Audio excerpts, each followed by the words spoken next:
Vous connaîtrez la vérité et la vérité vous affranchira. Tolingaka, to dévoiler les secrets pour ébeler à Batou, bazana balier familial. Tolobela sur les 4 piliers du ténèbre. Bazaba esprit au ba travailler na satana. So ba bazate. Au moins que bel nombre à bateau belé babongi. Satan azalaka partout mais ataba élément partout. Toutes les familles ezana na Afrique. Toutes les familles ezana ba Europe. Ezanga likambote. Liliane azanani aza démonini to chité muké si ma to conclure na ba esprit nyonso comment ba travailler na jour Satan yemo ko travailler. Ba edingo tizango to mona mo tambala zambagori wana yango ba isbon moli monepe malakimia papa wemba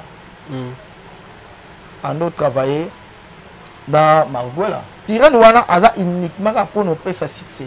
Avant pour activer mon tout na facilité on va dire séduire tout sans volonté na gege abia ata be esprit mike talabani parce que aibi que be esprit wana ezara niveau par niveau c'est à confiance à ce qu'on esprit ni ozate dadi arrêtez lomula comme nani maître Gims zola nanga aruta na maruta baza ba esprit oyo baba ange on nzamba benganaka po balingaka basi na sena mo fa moi yepa nanga papa na pia na bala te prophète est-ce que moi ezalo bimisela moi moi simona bimane na butu na compatition za bendela nga ya na frère hadi bozi bona mabona mi haiki ku frère ti obe tsango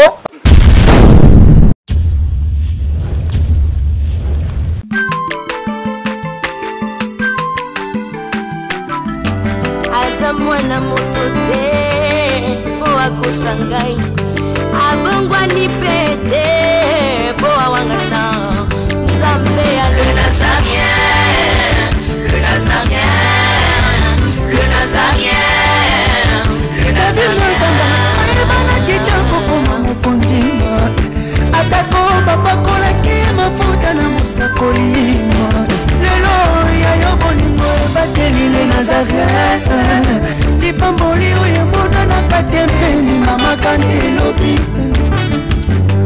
kolapie mapapu masope mafuta tokokesikana longo na nzambe oyo babenga na makomi Voilà, bandits sont toujours, vous aurez toujours le baron condamnation dans 4 chaînes à les Nazariens TV, dans le cadre émission la Bino Table Sainte, où est présenté par votre MD serviteur Dadi Moukoya. Je tiens toujours à vous remercier d'être branché sur votre chaîne les Nazariens TV. Je dis un grand merci à maman Tiffany pour la confiance au PC. Je dis un grand merci à l'équipe mobile les Nazariens TV. On a Gira au hasard la caméra, pourquoi pas à Alain au hasard la caméra. Je dis un grand merci à Judith Diego depuis États-Unis. Merci vraiment pour nous soutenir émission au table sainte. Aujourd'hui c'est un grand merci l'équipe mobile Maroc d'ici là déjà dans le monde d'ici là déjà invitation à Bino déjà et d'ici là déjà dans Rosadéana Maroc Nabino merci vraiment pour l'invitation base impérial déjà. Je dis c'est un grand merci à bienvenue Biano depuis Biano News, merci vraiment pour la concert, pourquoi pas à Philomène Moukoya Moté Maya Bivens de Yombo depuis Londres ici Kozali Bamote Ebele et Kozali les autres table sainte tout ça toujours dans mon corps il y a prophète Joël avec le voyage il y a toujours continuer par rapport il y a 6 jours toujours il a pas 4 piliers plutôt au bat mini basale la rayango je crois que déjà la Béliane Lelo toujours continuer na Liliane le bourroyer ba Liliane azana na za démon nini basale la rayango nini ya sala nini Liliane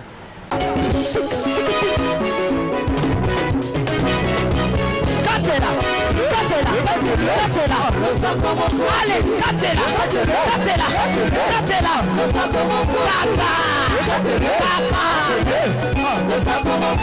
Yambaloya daba pastel bakokata.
Nazokatela nzambe losako na se siko. Nazokata losako siko kuna. Nalingi nakatela nzambe losako. Losako awa. On y va. Allez, katela. Allez, tozozonga siko, tozozonga. Tikela katela.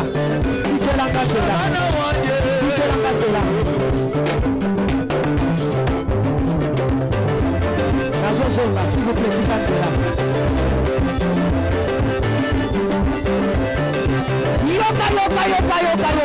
Yoka. Olingi lipal.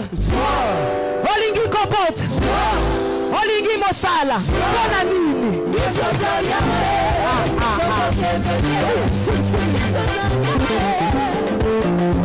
Bon, c'est Yves Ouazala la caméra font la caméra. On a présenté l'homme dédié. Bonjour, l'homme dédié Aigle Voyant. Bonjour, Daddy. Santé Denis. Très bien, Golo. Golo, nous avons ça là toujours. Golo, Golo. Ok, l'homme dédié, moi, nous sommes gentils par rapport à Bazui, Libako, qu'on a attaché à l'absolu de Nazarien TV. Vous connaîtrez la vérité et la vérité vous affranchira. Tolingaka to dévoiler ba secret pour ebele à bateau, bazana ba lien familial, ebele à bateau, baza bloqué à cause ya ba ami, ebele à bateau baza bloqué à cause ya ba biloko to somba na ba wenzi, ebele à bateau baza bloqué na ba makambo belé. C'est pour cela moni tolingaka to dévoiler ba secret mingo et batama to pe bombama pour bateau ba comprendre que tous en a ba problème, il faut to lukanzambe. Bible sur venez à moi pour tout ce qui était fatigué chargé, ça veut dire qu'il y a une charge moko oyo kokangote faut y pas Nzambe a déchargé yo charge wana. Vous connaîtrez la vérité et la vérité vous affranchira. Landa, ok. Ok, voilà vraiment l'homme de Dieu, merci vraiment. L'homme de Dieu toujours un membre qui est toujours un membre qui par rapport à bateau qui chance par rapport à bateau qui libako qu'on a dû sauter ou me expliquer bon membre qui par rapport à des mondes où tout ce qui nango et puis tout continuer na Bélian. Non, tu démarres qui dans l'esprit sur les 4 piliers du ténèbre. 4 piliers du ténèbre, tu l'obélis, tu bandaki na bête. Bête, Elisabeth, Abaddon, Bélian et Liliane. Maintenant, bazaba esprit au ba travailler na Satana. Donc sabango, so bango bazate. Au moins que belle nombre ba te belé babongi. Soka bon bazate.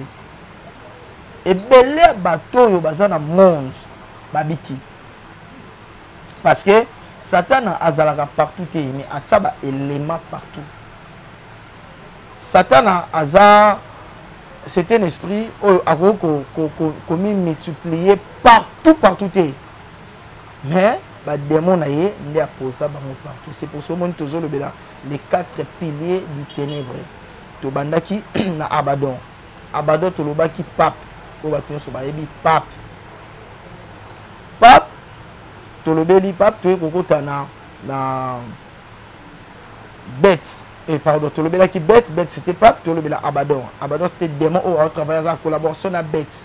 Bête c'était pape. Abaddon aza démon oyo a travailler na terre. Je crois que tolobelaki encore.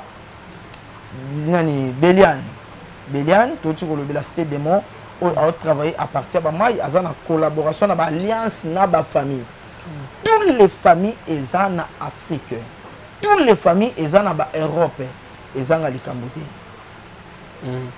Toutes les familles, auto yebi na Bible, banda Jean, toke na Genèse, non, Apocalypse, Genèse, tu na Malachi. Dans Matthieu, tu na Apocalypse, la Bible. Donc, au monde na ba vexé nyonso famille nyonso o ezana kati wana à part onzamba pona ezana ba problème. OK, c'est pour ça aujourd'hui tozo fungola Liliane azanani aza démonini to chité muke si mato conclure na ba esprit nyonso comment ba travailler na jour Satan et moko travailler. OK. Voilà l'homme de Dieu Liliane azanani. Liliane Azanani, Liliane Azanani. Ok. Na otia koloba sujet à Béliane nazongi sima moke pour ba comprendre et belé ya batu baza activé na esprit a bengi Béliane au moins mutu mususu atana mascarate ataka babiloko batana misu basilité mais so talié aza attirant donc aza frapper o ba beauté moko boye na niveau ya monde spirituel au mona Béliane azana ba esprit oyo bazana sima na ye ba esprit oyo ndena lobaka toujours même na niveau ya islam ezana deux sortes ya batu na islam na niveau ya ba chrétien ezana deux sortes ya batu ya ba chrétien ezana deux sortes ya christianisme na niveau ya catholique tout ça tout na niveau ya ba islam au mona ezana ba musulman mususu ba travailler ka bazo bondela les vrais dieux ba bondela nzambe parce que biso na bango toza batu ya famille moko Ismaël na Isaac. OK. Au moment que ba misu ba travailler baza fondu na ba esprit o ba bengi ba dune. Na kati ya ba dune ya na dune moko ba benga kae Aisha. Wana esprit djinn. Non, esprit djinn. Djinn na kolata te, eza esprit djinn. Eza na Maimona, eza na Aisha, eza na Maimona. Na kata djinn to mona ba esprit Maimona. Nani Béliane azana bana oya bimisi. Bana yango moto otanga. Ba djinn. Ba esprit djinn c'est un esprit. C'est esprit. Ce que au ba esprit mingi wana et va na notem so na ba terrasse. Tem so ba place salité za na ba fulu.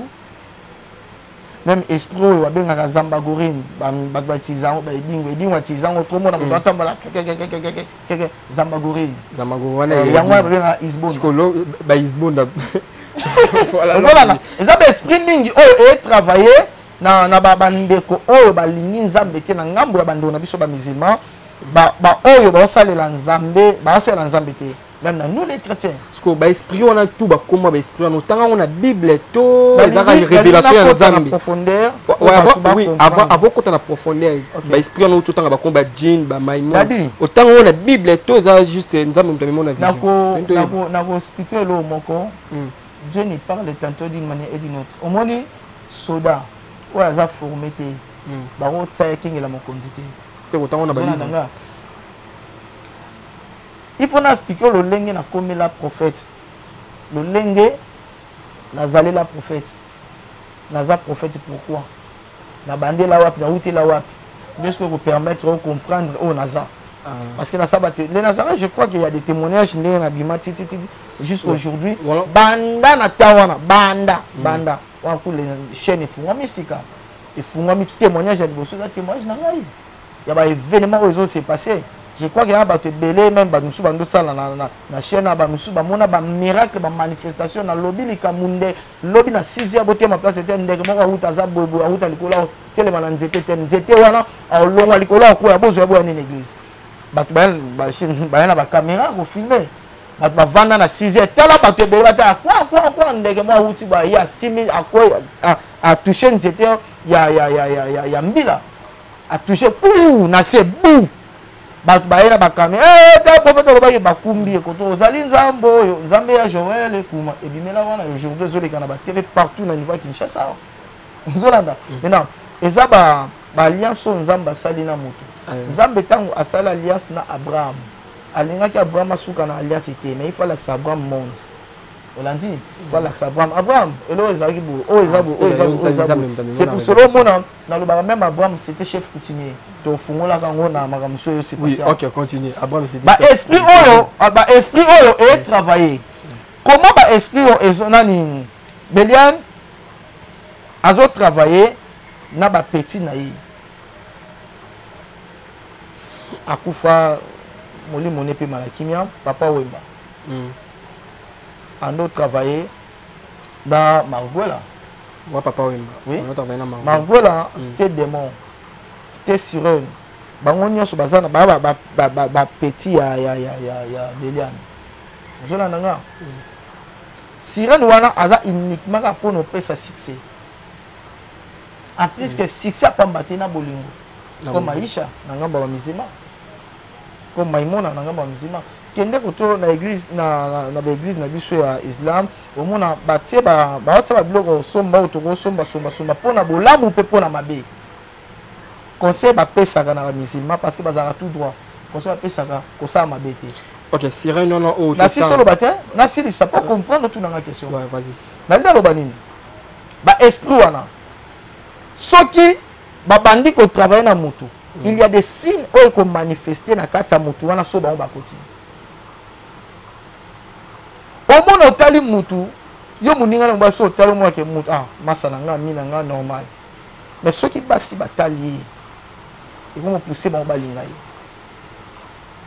elo musu ya mona zate omona tem su mwasi moko afutelaka type moko lupango apesa yenda asala ke nyoso koma mobali ya koma mwasi suks nango batebe ba ebite c'était Béliane Liliane pardon non Béliane. C'était esprit. Pour ça, non, ça la confusion de parce que Liliane na Béliane, baza même na travail moko mais baza ba bilo moko eza différent. Différent na bango eza nini? Parce que Liliane na Béliane, au moins la différence c'est ça Béliane, aza na travail ya sexualité. Liliane a la sexualité mais du cœur. Parleur. Il y a des presses de l'air. Dadi, tu revends tu vends bon mpepé le kia wa. Yo ebi ke mpepé mais ngana ko ba mpepé le kia zetel, il y a des motels. Mpepé le kia eza mutetel. Donc dans le monde spirituel, eza na ba manifestation moko et se manifestaka. Tous les hommes spirituels azana na signe. Signe na ye eza na nzoto. Parce que soza muto ya misumine o comprendre que muto yo aza muto ya boya, aza muto boya. OK.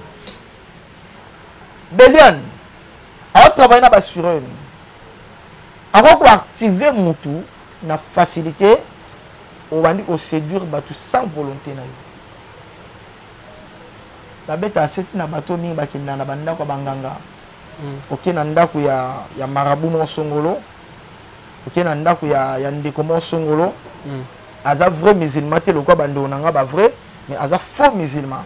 Aza vrai chrétien te lokwa bando nanga ba vrai mais aza faux chrétien. Aza faux catholique. Sango lokuta. En ben de l'esprit, ba esprit na ben de il y a des conditions. Zolana. On a dossier bolingo mobile nanga kenda, mobile nanga za, mobile nanga na besoin faut na récupérer.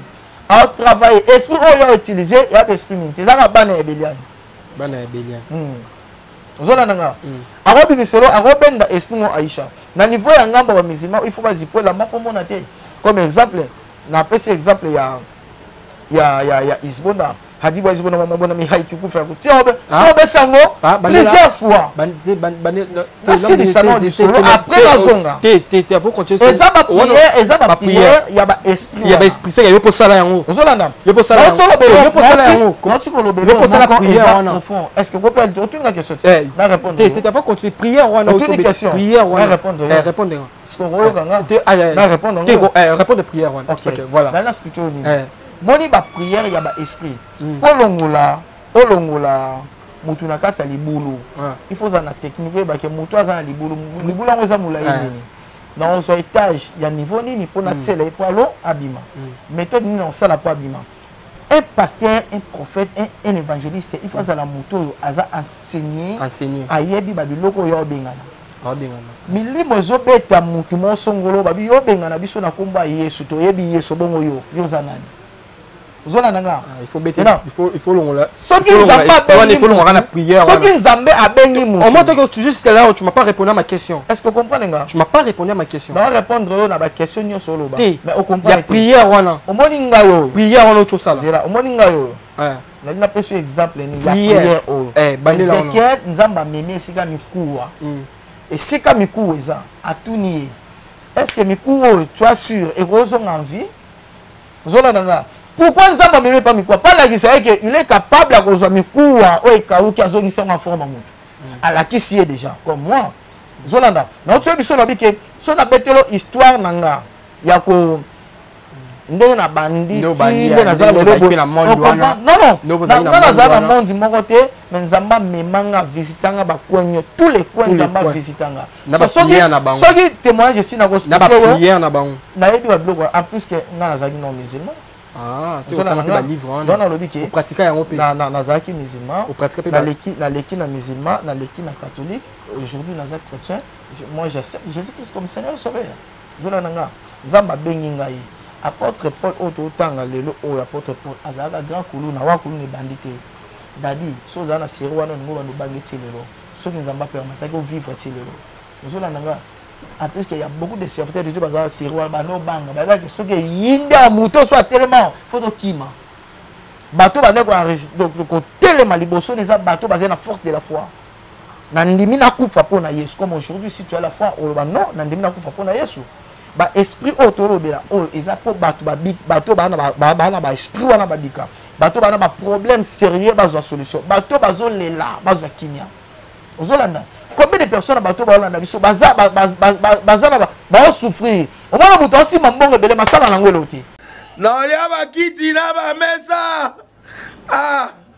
atanya ukondoko na mona yo na chayo na mwamba la minute on a 4 à katikata saki ya fufu. Oui, alors est-ce que tu bonjour. Boni. Et l'autre côté, et puis qu'il y a mon bureau à travailler tes micros.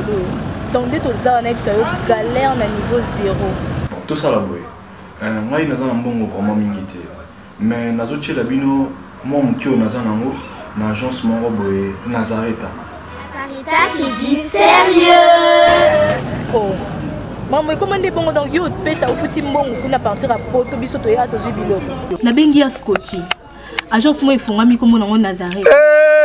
Na kufie. Agence lisusu. Ndeke sansu mulongo kuna. Pour cela susu. Kuna eza mamba mulongo te. Ye si afuti mbongo kuna partir à poto biso tozo ke ko récupérer biloko oli. Tika boyeko. Yiso mona makamba bongo na monte. Bat papesi mbongo kuna biloko ke récupérer biloko oli na agence. Ezalaka. Mais yango ibandi. Maman, leki nanga yebisi ngai mena ndimite na lingi na mona ki mona beso poli kamba boye na monde na ne salamate. Maman, yebisa ngai ba pesi mbongo kuna biso to récupérer biloko kolia awa. Ya solo boutique Nazareta ezali boutique ou ezali à distribution ya ba produits alimentaires. Na sali poto sunga bandeko oyo même ba oyo bazana na peu de ressources comme la poété bandeko on bazana niveau Kinshasa même avec un petit rien. Donc à partir à $10 $15 donc so na mbongo te ndeko na poto ko sunga yo a ozika biloko kolia. Maman Nazareta nzamba pambola ya bakise mikole belé awa na sena mokili et bongo awa tozawa poto yeba adresse awa.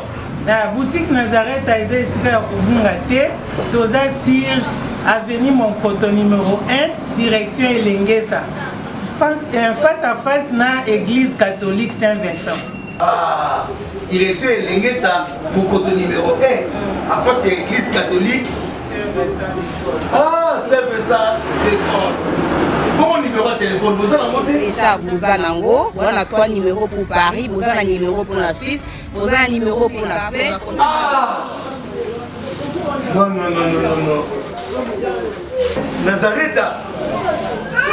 Vous allez la Congo Sili. Julia, ngana kangisa kia fufu. Ya modé, yo bandika na fufu. Oui, pour la Nazareta, tu as un système en bimbi, na mbongo shingo. Bon, ok. Vous allez Silio. Sarita qui dit sérieux. Combien de bateaux na poto na Afrique bako basala boka bakanga mapango. Yo za mo sa bakanga bakanga mapango te. Ni ba le bele na poto mo ka otsa ben, surtout o ni ne bimi. Ni stock so ni. TikTok ouais. Ba moni muté azara bien, kende ta la vie na comme ça la ni. To ko bi ke bato ben na poto ba souffrir. Et bele ka na poto même en Afrique. Mais il faut que ça va te vérité pour pas comprendre ba makambo yo et où teli wa ba ka ba na nzona biso. Ba esprit oyo ba travailler. Je vous donne un exemple il y a Papa Wemba. Papa Wemba tous les musiciens profanes, pour arraigner na niveau ya Congo parce que base des Afrique. Jamais musicien congolais ko bimake réuni non libanda. soit que René Libanda il va qu'il fasse signer une partie à l'étranger comme nani Maître Gims zola nanga yes signer une partie bah nous sommes le prophète attends non to yebi que bah tout va signer une partie en plus que chaque impact est en alliance nengo c'est quoi alliance Maître Gims ça là y a on loba parce que tous ça non na esprit na ligne expliquer pour pas comprendre maintenant demo hosté sur elle sirène a sirène à succès souci na ezanini a gagné ka ba âme na bisa batu tant nzamba bwaka satana alongole na lola ba bwaki koto ya Jibril c'était Michael a bwaki akiti na se nzamba bwaka ye mokote ezana ba ange ba acceptaka kondima ye so ba ange wana aujourd'hui bazawa bana siao il y a des anges au bas têtis devant Satan. Yo to dit ici pas moko. To zé biso chambo kanzam. O le kila biso esprit. To na kana biso epeza na kana basa. Ozana na moli. Bazali. Ezana ba deyesi mususu. Aujourd'hui bazo travailler na ba monde za molili, baza c'était les anges. Comme exemple, bando nanga ba musulman so ba yoki ba comprendre ba que non prophète Mahamazolo en réalité, ezana Mahamazolo. Aruta na maruta baza ba esprit oyo baba ange on nzamba bengana po balingaka basi na sena moi aujourd'hui bana mai basa mai bato ba banda magie zona nanga maintenant na monde spirituel ba esprit oyo baza ba esprit oyo soki ba bandi travail na bango ba kotaka domination sexualité Belian abi musomona ba esprit mike oh ba travailler na ba musicien ba pesa ba succès ka juste l'autre cas comme papa mwemba profitanga yoki nani nous ba mo elekani oh nani gege abi ata ba esprit mike tala ba ni parce que aibi que ba esprit wana ezara niveau par niveau c'est à faire ça ce qu'on esprit ozolanda yé à travers la esprit belé après capacité des modes de l'ambiance au contraire travailler en après travailler ce qu'on a travaillé en abadon neni castre c'était démon de distraction castre à cause à castre à côté de l'église bozo prier bozo bonde la vena bozo prier bena makasi à côté na ye ça côté avant de loka na maboko offrande bana mbongo mais na dondu ça pasteur adondwa combien de ya batu oyo ba bondi la kanzami makasi mais ba makana bango marché te et avancer te loko evansation ezate parce que casta kota a bloqué nyonso zolanda OK nazongi pour ba comprendre si j'ai ça va quand même on comprend quand même na continuer oui toi continuer okay. Bon ezaboye ba esprit wana tant ba côté sexualité dans autre monde il y a des manifestations oyo comment ko manifester moni mwana so abotami tant mwana botami amona grand frère yaya na ye bandekone mususu so lobi na ye ana kenanga te ye balati milimu wana mais ya muke ngom subotinda na lembi nanga ya muke parce que soki esprit oyo et continue nzoto ne et ko activer au moins dans la place muto sala ba bloka miki a mater si dimension au moins moi 12 ans tel sous moi il y a 15 ans abima na papa de a ok 50 ans 60 ans puis abingi chéri so ana somote elongoli qui somo wana omona mutu azana eta kuma moi qui ndumba ya mukie wazana ba camarade ya momona na kata douche asala masturbation na kata douche alors ça akota ba misapi na nzoto tout pour abena ba sentiment songolo so esprit ne koti et activer na zo biso abi na pleine batu na boîte soni zate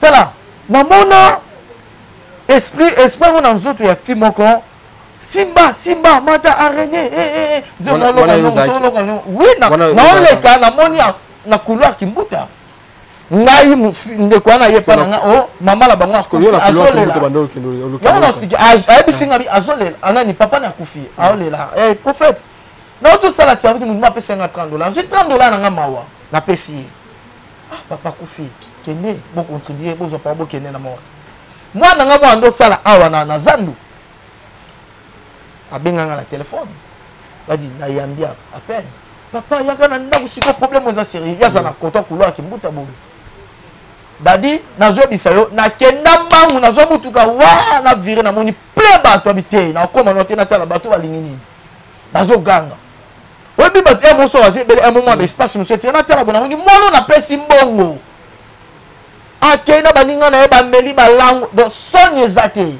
dadi araignée longoli dadi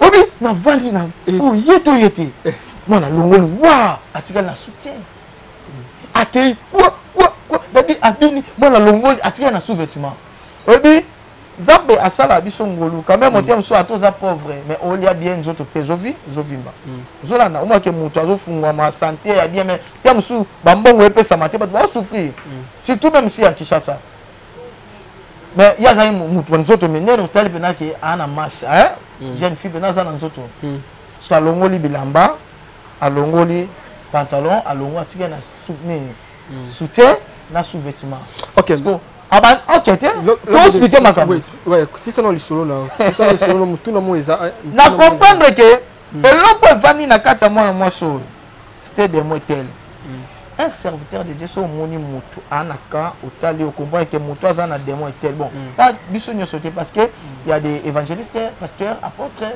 docteurs et prophètes nous les prophètes parce que moi je suis voyant nous les prophètes nous les voyants so tali mutu komba ke mutu azana démon tel obi ke démon tel ba kombata ka yebo ya mo ba ye ko lia Yesu ta ba ke benga na milimo ba benga milimo na nzoto mutu milimo boyo kende mais ba va na Yesu ba lia na Yesu ba sola na Yesu netinga na yo exactement aujourd'hui biso de bondela ozolana mais milimo boy metango Yesu abi non ezana ba ka mususu ya esprit ba démon mususu ba benga na bango na prière bo te faut kila bilei il faut boya ko lia tu olinga olia bo dire donc exactement donc ça oyinda l'esprit on so bon ni ko travailler ba ko ta sexualité à haute dimension mona mutaza ya ka rotonga en termes sous famille na ye ah nani ah maman père maman maman lingara olata ba jipa tombola mais et comment à niveau excès et bela ba motonga même chef de l'état et bela ba motonga même ba oyebi mutute ah bodia lati ah il y a 300 fois na gambela les papa ah na zo biso 2000 fois pe oti la motembe bébé bimbe babundi na ki chasse za bongo ozolana babundi e mo foni bono to mutoyo aza mini na l'esprit tango tolobaka tolobela ba makamba ba esprit boye il faut toyeba ke nzoto na biso ezala ba partie ebele o ba esprit ko kovanda so export tolobela ya yaka na formule ya sexualité frère rosa lovandi à côté ba manifestation bandi ba signe ya manifestation on comprend que comme na excès ya sexualité so bimena moi cité OK luko se masturber so ki o se ma on va be mutu musu a se masturber et simbate a comme on dirait des moments robo donc on dirait mutu mo a ke luka makam bato yo mona ba viola bana mike moi na moi mukitam bébé muke a ke violer bébé muke combien de basi basé belé belé Kinshasa na ba payer belé ni ne tinya que violer mon c'est esprit ozolana maintenant ce qui est activé on va la première signe et puis sur excès donc et activé yo na excès et sexualité deuxième signe il y a des manifestations de sexualité excès et manifestation de sexualité c'était deux choses différentes manifestation na action de sexualité c'était deux choses différentes ozolana mutu musu avant na manifestation de sexualité et ça va se manifester ça va se manifester ngo so talié boko ba oyo andumba badu misusu rosa lovando talié kana misusu prophétie ya omone belé ba oleka ba internet nga prophète pour atala monika munda za o rosa andumba oui papa na za andumba ah abinga na internet prophète OK prophète na kato to continuer prophète est-ce qu'il y a moi qui peut-être une différence entre démon nganga esprit tu vois moi la différence dans démon zanani nganga zanani ba travailler ndenge ni nazo kende moi quand on a kende pour nous fungola ba comprendre makambo Belian c'était démon à cause de sa sexualité rosa lolali na yo force à sentiment ya sexualité et la koka 4 heures et à 3 heures et à 1 heure parce que à tous la dimension pour il faut la moka combien de personnes il y a battu on se qui se prennent manifester comme ça à comment on d'autres ça là rapport na moi si mon peu moi ça qui to on ligne faut moi pas na papa na bien en balade en profond est-ce que moi ils allons dire c'est moi si mon abimane na butu na compétition na ben de la nga ya na frère on a frère na mtalo mais elle est là au moment on allait 3h 4h wana il faut sentir forcément il y a sentiment ce que yé et ya ka makasi au sous kabeta sous au vexé na bala bas tem sous mona à vexé au moins dem sous ba manifestation moko et se manifester bongo directement et zo memo na ba étape parce que esprit yo azana ba étape na ye ati na 7e dimension ozolana muto a commis na niveau ya 7e dimension au moins akomi ko lingala akobimana ndeko ni au moins pena muto ozu pena kisa pongo teli ndeko na yo bimi na ye donc eza comme il y a folie donc bah sinon on appelle ça yo maman papa so za nango o comprendre que makambo na yo e bando zanet et simbi te et avancer te parce que Satan a libéré ba démon au pour no bongisa te pour no bebisa mais ba ya na stratégie comme Paul a une stratégie mais na batu o ba ebinza mete bana ba bangi pas simbi bangi zona nanga Amélie pe bangi mais a une stratégie tanga bible comprendre makambo oui yango moni to fungula makambo po batu ko comprendre yo pe ba ko mono pe na boîte omoni ba ko mono pe na boîte na si lisa papa na boîte répondre na continuer ozana ba question makasi zela na te omoni ngana za o go taper na boîte ko pe boîte o ko ba ba e bien yo c'est normal yo kana taper na ko taper na ligne na ba e bien c'est normal tant que ba évangélisation comme exemple évangélisation et sous kaka tete sous na niveau ya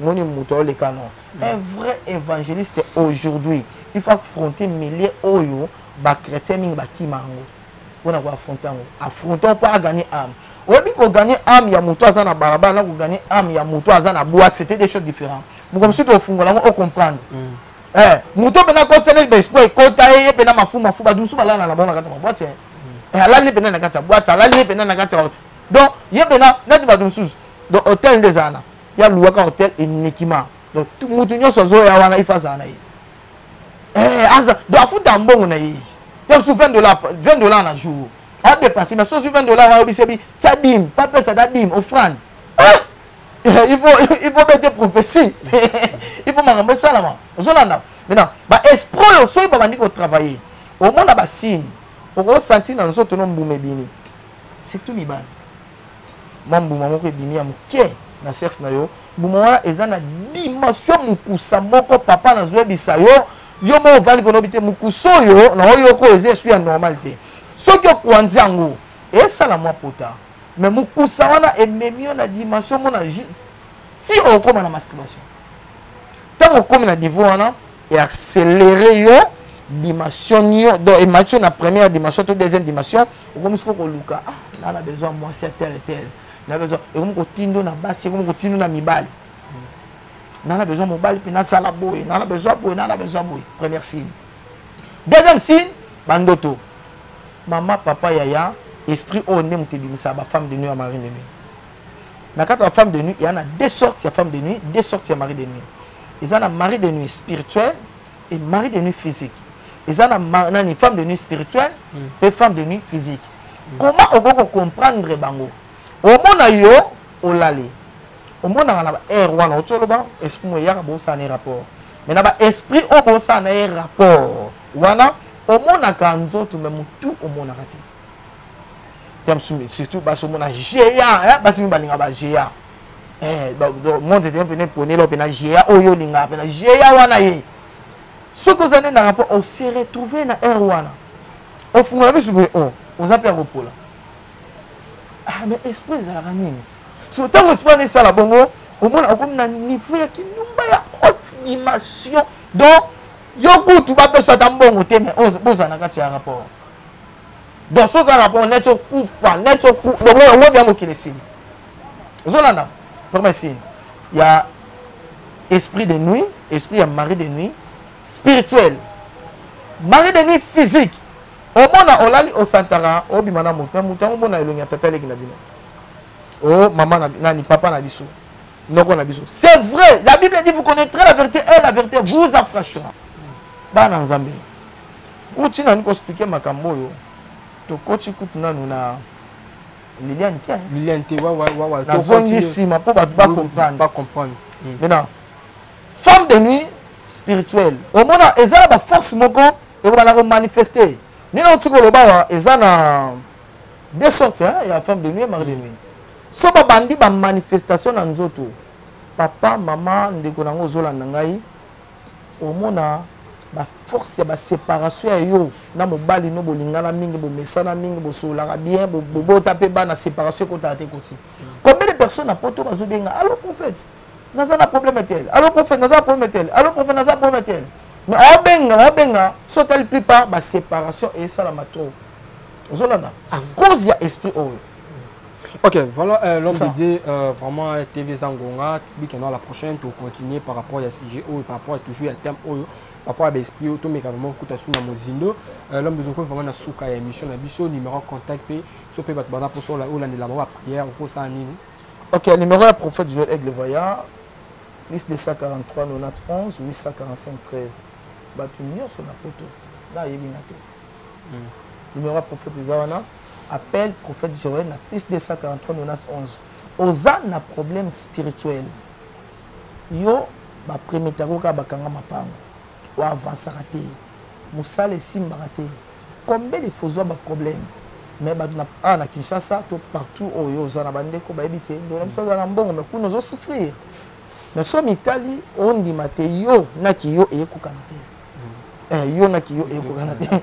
Donc au moins que ba promesse ebele ba esprit na tangi ba kombo lo lenge na memi bino bo comprendre source ya ba ya monde spirituel ndé toujours les quatre piliers du ténèbre to lo beli Abaddon Beth Belian Liliane non na koti kututi o ezaba extrait auto luki to fungula lo lenge Belian azalela je crois que mbala sima na fungula formi ya esprit ndé ba mabala ba tozo kabwana mona 12 ans awa ala baluki nani on a salaire de vente abaluka nani mundele abaluka ba race nyos omona baluki mutu mususu ayeti koluka asala mabe na foyer mo songolo akoti ndaba batu alati lo nyambali wana abimi pe na mutu wana asali pe mabe do babiloko eza ba source maintenant il faut refungola ba vérité pour ba comprendre ba source ngo eza ndengeni nini. Ok, voilà, nous sommes vraiment arrivés à la fin de notre émission. C'était votre M des serviteurs, Dadi Mouko. Je tiens toujours à vous remercier d'être branché sur votre chaîne Les Nazariens TV. Je dis un grand merci à maman Tiffany pour la confiance au PC. Aujourd'hui, c'est un grand merci à l'équipe Les Nazariens TV. On a mon agir, la caméra. Je dis aussi un grand merci à Yemoko Jidit Yego depuis les États-Unis. Merci de soutenir l'émission. Aujourd'hui, c'est un grand merci à Yemoko Philomène Mouko ma Bivens de Yomo depuis Londres. Aujourd'hui, c'est un grand merci à la base mobile impériale. Déjà, invitation de G. Komassi d'ici la semaine prochaine, déjà nous avons déjà au Maroc, et ça les Maka. Et je dis un grand merci vraiment à la bienvenue Bianouaka depuis Bianou. Je dis un grand merci à mon prophète Gilardel Louanga grâce et ce que vous allez merci de soutenir l'émission. On se retrouve à la prochaine, toujours sur le même numéro. Bye bye.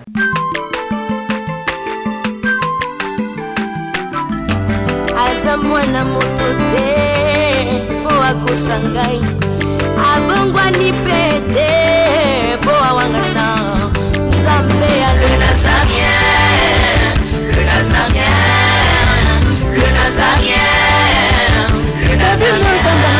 Bana kitoko koma mukondima atako babakolaki mafuta na musakolima lelo ya yo bolingo ebateli le Nazarien lipamboli oyo mbona na katempeni mama kandelobi koleke mapapu masope mafuta tokokesikana longo na nzambe oyo babenga na makomi